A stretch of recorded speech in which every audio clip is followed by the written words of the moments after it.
Hello everybody, it's Bourbon Bill, and tonight, a very special episode. We're diving into a allocated gem of Buffalo Trace and finding out, is it as good as some more readily available Buffalo Trace type bottles?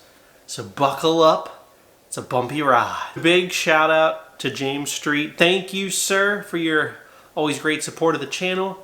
He sent me a sample of a Buffalo Trace bourbon I've never had before. It's Rock Hill Farms, the other one with the horsey on the label instead of the top. Okay, Rock Hill Farms, 100 proof, compute 50% alcohol by volume. MSRP these days is like 60-ish, I think. I could be wrong, 60 something, $70 hairs maybe, something like that. $60, $70 hairs MSRP. I've never even seen it for sale. Even at inflated prices, I've never seen an actual bottle for sale. So thank you, James, for this one. So let's review it, see how we like it, and we're going to compare it to my current answer to pretty much everything Buffalo Trace. John J. Bowman single barrel 100 proof. The same proof. About $55 hairs these days, maybe 60, sneaking up 60. If you didn't know, John J. Bowman is Buffalo Trace, aged 9 to 12 years in Virginia. And they distill it there another time and whatnot, and it's a blend of Mash Bill 1 and Mash Bill 2, believed to be. Alright, color, pretty dang light, but it's kind of what we come to expect on Buffalo Trace type products that are only 100 proof. Okay, let's give it a nosing. Wow, like a cherry pie crust I'm getting on the nose here. And an immense amount of caramel. Very fruity. It's good. It's a good nose. It's a good nose. Kind of reminds me of like a mix between Eagle Rare and like E.H. Taylor Small Batch. Like if you poured Eagle Rare and E.H. Taylor Small Batch together, that's what I think this nose is. It's super. I quite dig it. It's very good, actually. Wow. Okay. It smells pretty dang good. Let's take a sip. Wow. Okay. It's quite good. Similar to what I smell in the nose comes through on the palate. Big bursts like cherry. I get like a cherry pie crust thing. Digging it. There's some other fruits in there. A little bit of peaches, a little bit of stone fruit in addition to the cherry. And then the star of the show here is like a big old ball of caramel. Okay, it is a huge caramel bomb. Hey, if you could get this at MSRP, I'd buy it. It's pretty thick on the mouthfeel actually for 100 proof. Feels nice. It's smooth feeling kind of. Yeah, if I could find this for MSRP, I'd buy one for sure. Would I pay crazy prices? Over $100 hairs or whatever they're going for these days? No. It's very good. One of the better Buffalo Trace products I think I've had, to be honest, from the start. Now, before we get to John J. Bowman, how does it compare to the little tiny horsey on top? This is like the only Blantons I have. It's a little mini 50 ml. We're going to crack this just for you tonight. Oh, listen to that wax peel off. Does anyone collect the mini toppers?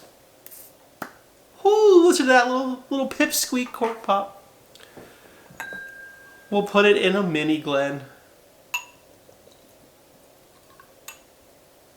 Wow. It's kind of funny they even make that a cork. Like, you couldn't finish 50 mils in one sitting. I guess we won't. We'll recork it. Alright, Blantons, also fairly thin. 93 proof. Compute 46.5% alcohol by volume. It's a fun little bottle. These are about 6 years. I'm expecting this to be considerably worse. MSRP on Blantons in PA now is about $69.99 a bottle. So it's gone up. It's not smelling as cherry. I'll give you that.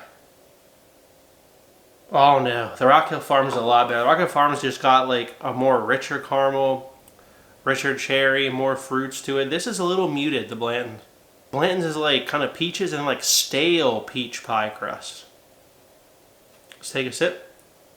The Blanton. No, the Blanton isn't nearly as good. God, that's not even... It's alright. You're not missing anything if you don't have a Blantons. All right, now you're like, Bourbon Bill, I can't gonna find no Rock Hill Farms, right? Without spending, you know, a mortgage payment or whatever.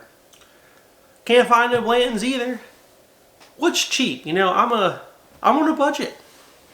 How about a little benchmark? Okay, now this is benchmark top floor, 86 proof, compute, 43% alcohol by volume. Look, this is like mid $20 hairs a bottle, I think, for this. I should have probably had the single barrel, which I think is 100, but I don't have that one. Also, thank you, James. Courtesy James's bottle as well. We'll put it here in the gold. So look, it's lighter proof. It's pretty cheap. I wish I had the 100 proof benchmark to compare for you.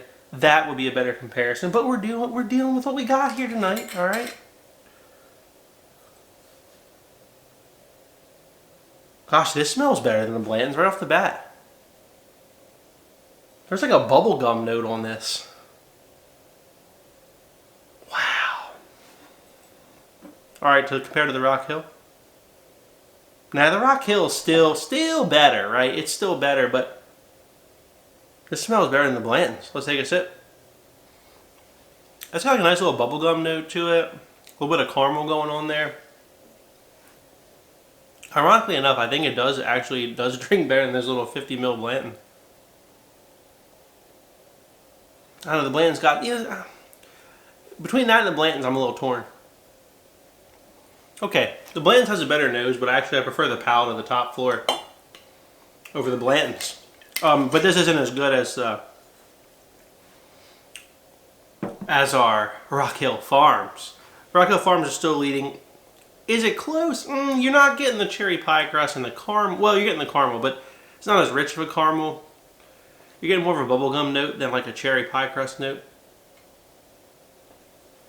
But it's reminiscent of it. And if you're on a budget, this is a great budget pour. All right, without further ado, what you came to see.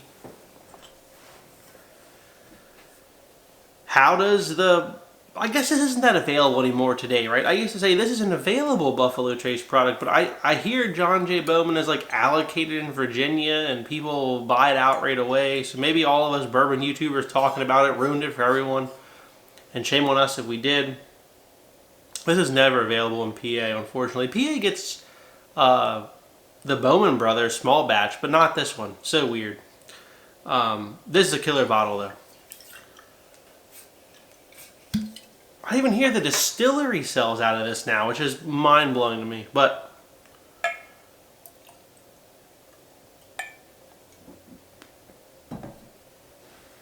we put it here in the red. All right, let's swirl it around. Let's give it a nosing. There's a little bit of oak coming through now, which I didn't get. Didn't quite get that on the Rock Hill. I really dig the fruit nose on the Rock Hill though.